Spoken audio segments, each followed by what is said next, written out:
дар шаҳру ноҳияҳои картошкапарвари вилояти Суғд мавсими ҷамъоварии ҳосили картошкаи барвақтӣ ба марҳилаи асосии худ ворид гардидааст. имрӯзҳо дар саҳроҳои шаҳру ноҳияҳои Панҷакент, Истаравшан, Деваштиҷ ва дигар минтақаҳои картошкапарвар садҳо кишоварз бо истифода аз ҳавои мусоид ба ҷамъоварии ҳосилӣ расида машғуланд. дар баробари ҷамъоварии картошка омодасозии замин барои кишти такрорӣ низ бо маром идома дошта, деҳқонон талош доранд аз ҳар ваҷаб замин самаранок истифода баранд. Картошкапарварӣ яке аз бахшҳои муҳими соҳаи кишоварзии вилояти Суғд ба ҳисоб рафта, ҳамасола барои таъмини бозори дохилӣ бо маҳсулоти босифат ва инчунин захира намудани маҳсулот барои фаслҳои баъдӣ саҳми арзанда мегузорад. бо дастгирии давлат ва истифодаи тухмиҳои серҳосил, усулҳои муосири парвариш ва нигоҳубини зироат, имрӯзҳо ҳосилнокии майдонҳо назар ба солҳои гузашта беҳтар гардидааст. тибқи маълумоти сарриёсати кишоварзии вилояти Суғд, соли ҷорӣ дар ҳамаи шаклҳои хоҷагидорӣ дар майдони 20842 гектар картошка кишт карда шудааст. аз ин миқдор 1000 гектар ба картошкаи барвақтӣ рост меояд.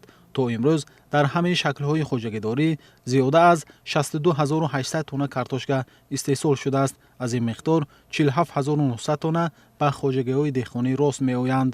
ҷамъоварии ҳосили картошкаи барвақтӣ дар хоҷагиҳои деҳқонии шаҳри Панҷакент идома дошта, хоҷагидорон беш аз 400 сентинер ҳосил рӯёнида истодаанд. дар хоҷагиҳои 23-80 замин дорем ҳамагӣ, аз он ҷумла замини оби корамаш 20 гектар 60 сотир. мо дар хоҷагии мо картошка, пиёз, сабзӣ, ҷувори дон ва сабзавотҳо мекорем.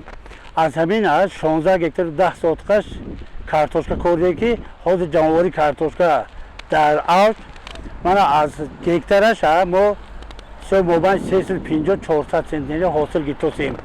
имрӯзҳо дар саҳроҳо техникаҳои кишоварзӣ ва қувваи корӣ сафарбар гардида, деҳқонон барои беталаф ҷамъоварӣ намудани ҳосил талош доранд. ба гуфтаи мутахассисон, шароити мусоиди обу ҳаво имкон медиҳад ки ҷамъоварии картошка дар муҳлатҳои пешбинишуда анҷом ёбад. дар баробари ин кишоварзон пас аз ҷамъоварии ҳосили аввал фавран ба кишти такрорӣ оғоз намуданд.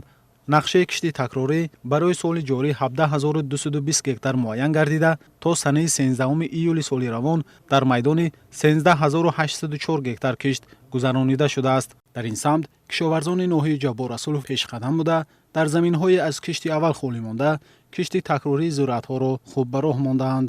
дар ноҳия 2985 гектар кишти такрорӣ ба нақша гирифта шудааст ки то имрӯз 1449 гектар ҷиро карда шуд. асосан зироатҳои макадон, лӯбиягиҳо, сабзавот ва хӯроки чорва кишт карда шуда истодааст.